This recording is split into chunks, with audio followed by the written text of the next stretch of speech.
So I was born in India, but we moved to bumfuck nowhere, Australia when I was 10 because of my dad's job. Talk about culture shock. I was this little brown kid with an accent in an insanely white small town. The redneck jagoffs at school treated me like straight-up human garbage because of my skin color and accent. I was bullied to hell and back. It sucked ass, no lie. The only thing that kept me going was burying my head in books and studying my tail off. I managed to keep my grades up enough to score a scholarship to a big city university to study science. Hallelujah, I was finally free from that racist shithole town. On my very first day of tutorials, I spot this shy, awkward-looking Indian girl sitting alone. Her name was Rani, and she was fresh off the boat too, just moved to the city to live with her second cousins after growing up in the sticks like me. We hit it off immediately, commiserating about how much high school sucked, and how amazeballs it felt to be in a place with actual diversity and culture for once. Rani and I were two peas in a pod, man. We joined all the same clubs, video games, board games, Indian cultural stuff, you name it. We even took up ballroom dancing together, which was random as hell but surprisingly fun. About a month in, I finally grew a pair and asked her out. She said yes. I was over the moon. This mousy girl was my first everything. First kiss, first love, you get the picture. We dated in secret for like a year before she finally moved in with me. Those first few years were absolute bliss. I'm talking storybook romance type shit. We never fought, not even once. We had everything in common. Hobbies, friend groups, attracted to each other like whoa. The sex? Out of this world multiple times a day even. It was freaking perfect. Just two lovesick kids building a future. But then we finally had to do the whole meet the parents song and dance after being together for 2 years.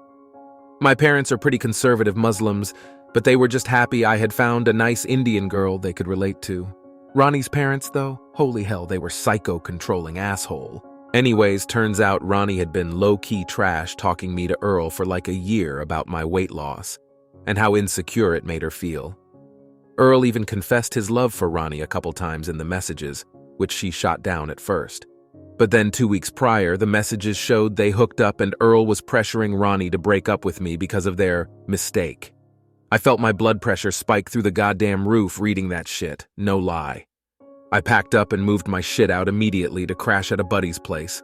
Printed out all the messages as evidence. Broke up with Rani over text saying I knew what she did. Bam, done, gone, no going back. Rani went ape shit. Meltdown of epic proportions once she realized I had bounced. She comes crying to our friend group's place, trying to beg for another chance, saying Earl was a drunken mistake and that she thought I was just getting hot to eventually replace her with someone hotter. WTF? My friends had my back, though. Deleted all her messages, blocked her from contacting me directly. Her dad and brothers were blowing up my phone, going full Desi rage mode about how I broke her heart and making all kinds of threats. I ignored all their voicemails and emails.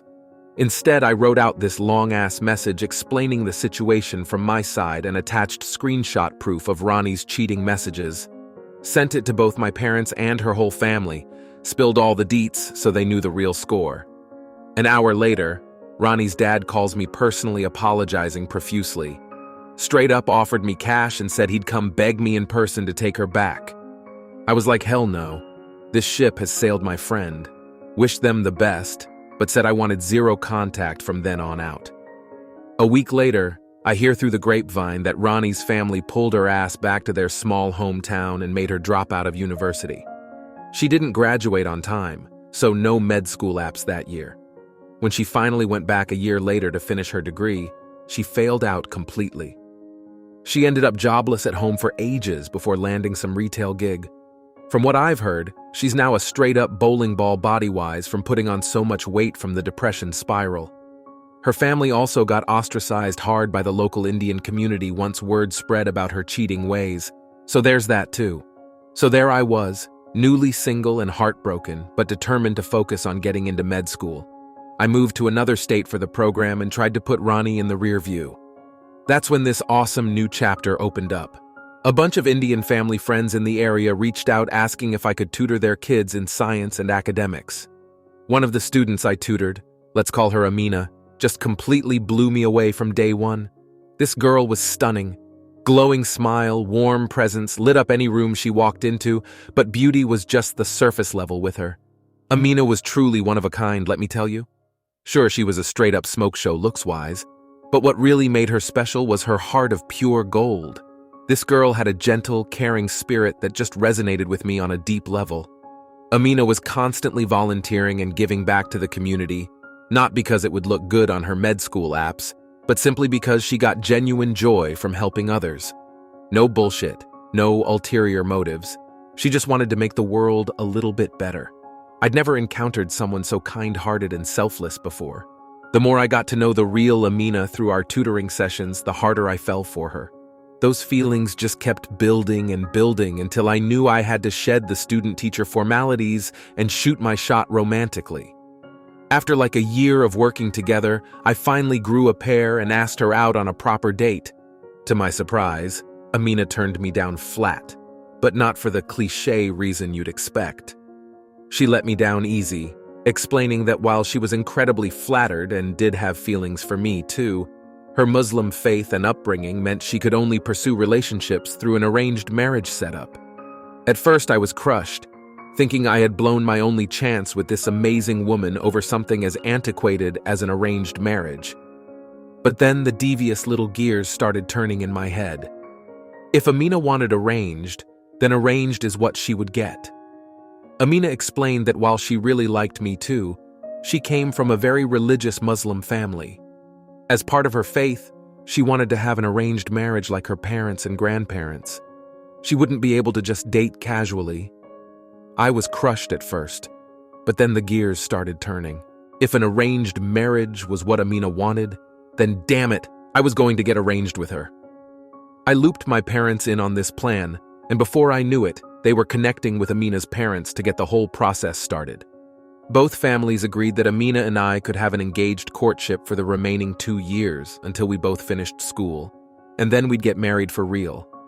It was kind of an unorthodox situation, but Amina and I just rolled with it as long as it meant we got to be together. During our engagement period, we started dating like normal, just with the goal of marriage at the end. One day, Amina discovered this old bucket list of romantic activities and adventures that Rani and I had made years ago when we were still madly in love. Things like hiking Mount Trails, salsa dancing, snorkeling the Great Barrier Reef, etc. I came clean and explained the whole backstory to Amina. To my surprise, she loved the idea of the bucket list and said we should take it on as our own pre-wedding celebration of courtship. So over those 2 years of being engaged, Amina and I went full steam ahead checking off every single item, big and small. We took tons of coupley photos at each location and activity.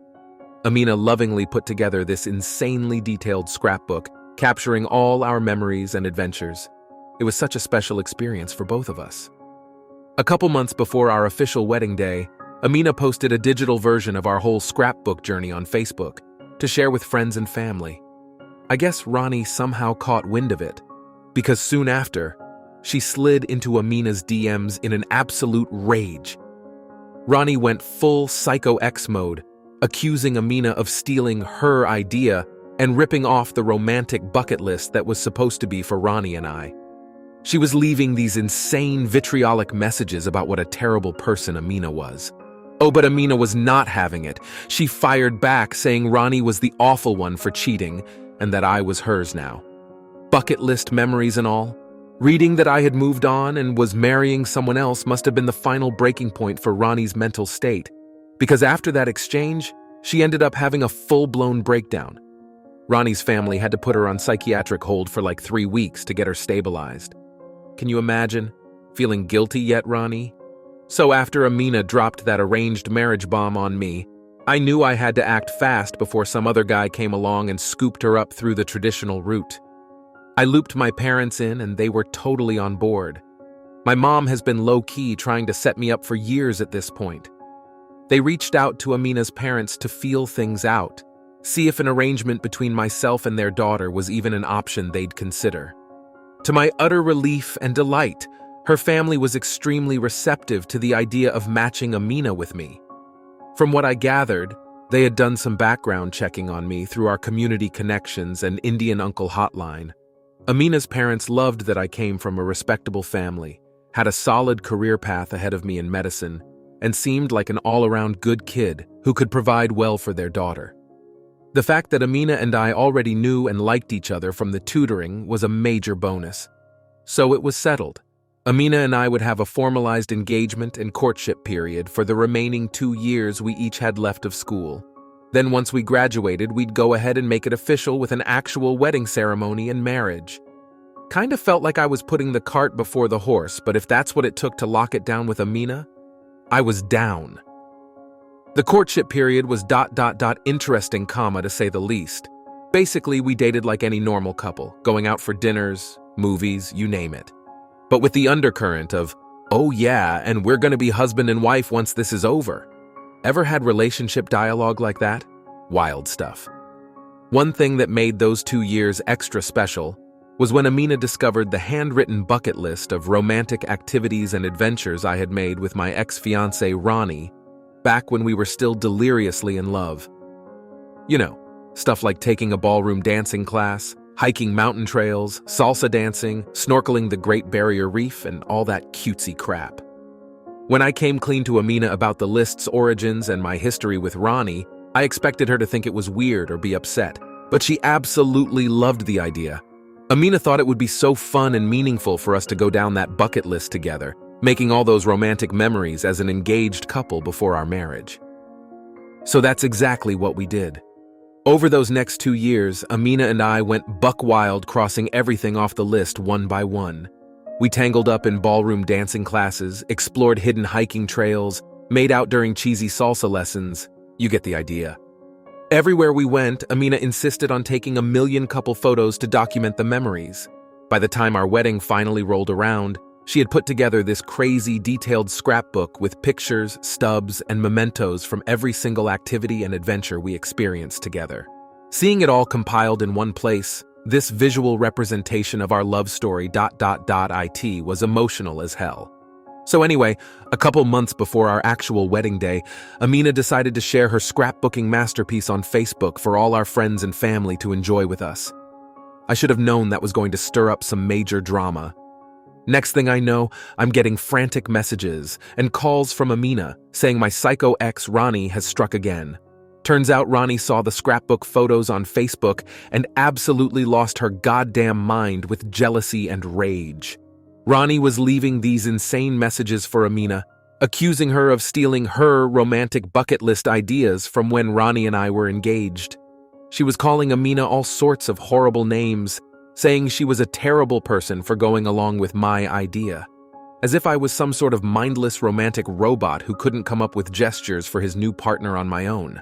Typical Rani, making everything about her victim mentality. Amina was completely taken aback by Rani's unhinged behavior, but she wasn't having any of her crap.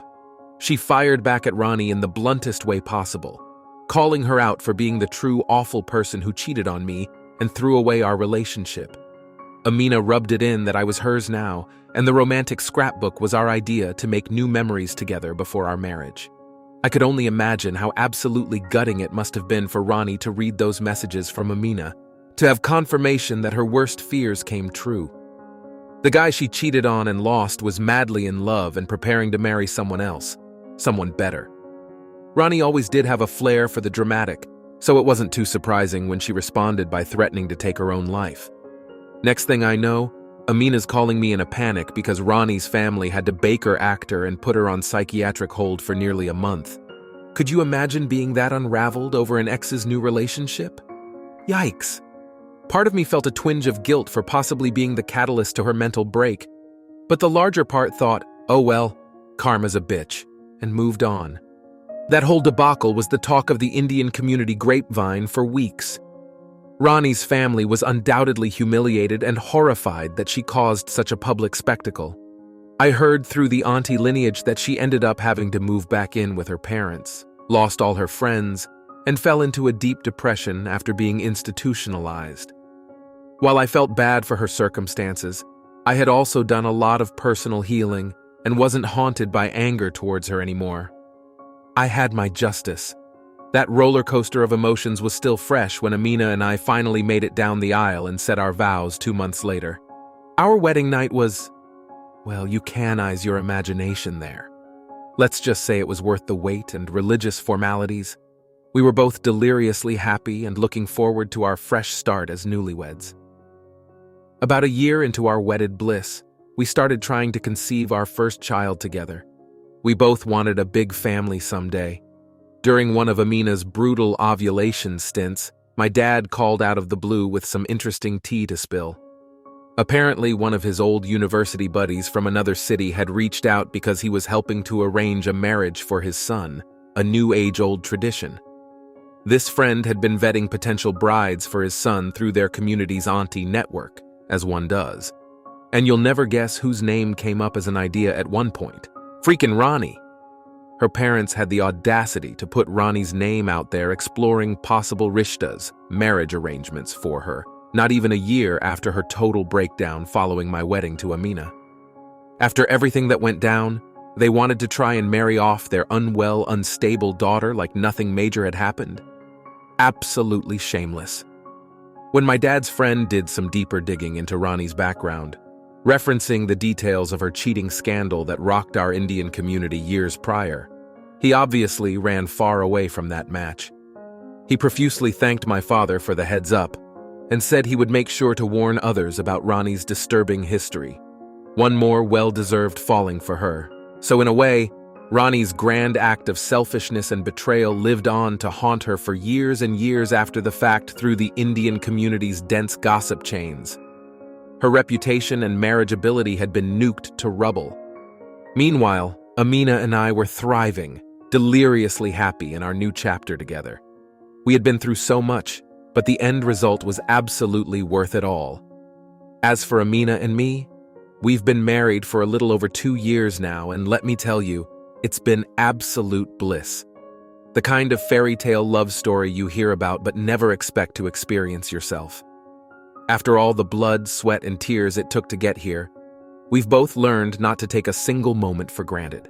We make an active choice every day to cherish each other, communicate openly, and be present together. No grudges, no lingering what-ifs from the past, just unwavering commitment to making this marriage work, come what may. On that note, the next big adventure for us is finally starting a family. We've officially thrown caution to the wind and started trying to conceive our first child. God willing, I'll get to experience the profoundly terrifying yet amazing journey of fatherhood in the coming year. The way I see it, Amina and I have already beaten crazy odds and cleared massive hurdles to end up here today. A little baby shouldn't be too much to handle in comparison, right? Who am I kidding? We're going to be those frantically sleep-deprived new parent messes you see on TV. But I wouldn't want to go through those inevitable lows and highs with anyone else by my side. Sometimes, usually when I'm feeling particularly contemplative and sappy, I truly sit back and marvel at how wild this whole ride has been to get to this point. My story is living proof that even when life burglarizes your heart in the most unthinkable way, the universe somehow course corrects if you're persistent and open to second chances on happiness. I'm not going to lie.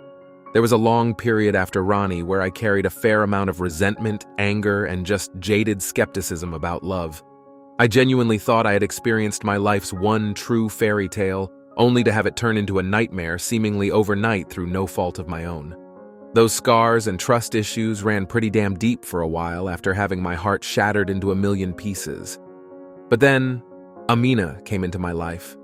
Not instantly, not immediately after, but almost divinely purposeful when the time was right. Her compassionate, forgiving nature helped me open back up and believe in love again. Showed me that what Rani and I had, as real and all-consuming as it felt at the time, was puppy love in comparison to what awaited me with the right partner. So while the road getting here was a ridiculous cluster of *C cake of despair and chaos, the destination ended up being well worth the journey. Amina is quite simply the most amazing woman I've ever known, the missing piece of myself that Eom didn't even know I needed so desperately. She's kind, nurturing, always giving of herself, but also hilariously goofy, with the most refreshingly cynical perspective at times. In other words, she's perfect for me. The craziest part of this whole saga? In some weird way, I have Rani's betrayal to thank for where I landed. As painful as it was to endure at the time, her colossal lapse in judgment acted as the catalyst that combusted our relationship into a million pieces. Those same smoldering embers allowed me to be reborn into the wiser, more intentional partner I needed to become for Amina. It created the void and desperation that opened my eyes to new possibilities of lasting love. So I don't wish Rani any ill will these days, even with the mental anguish she put me through. I genuinely hope she's found some semblance of peace and happiness as well, even if that comes without a soulmate by her side. At the end of the day, her actions awoke me from my naivete about romance and desire. For that rude awakening, however unpleasant at the time, I'll always be secretly grateful. It allowed me to outstretch my arms and fearlessly welcome in my actual destiny when it finally arrived. Damn, sorry to get all preachy and philosophical there at the end. I really didn't intend to veer into the sappy love conquers all territory with this long-winded story. But when you experience a redemptive journey as emotionally charged as mine was, I guess a little proselytizing comes with the territory. I just want people out there who might be struggling through their own romantic desolation to know, have faith, keep grinding, and live another day. The Aminas of the world are out there waiting, I promise.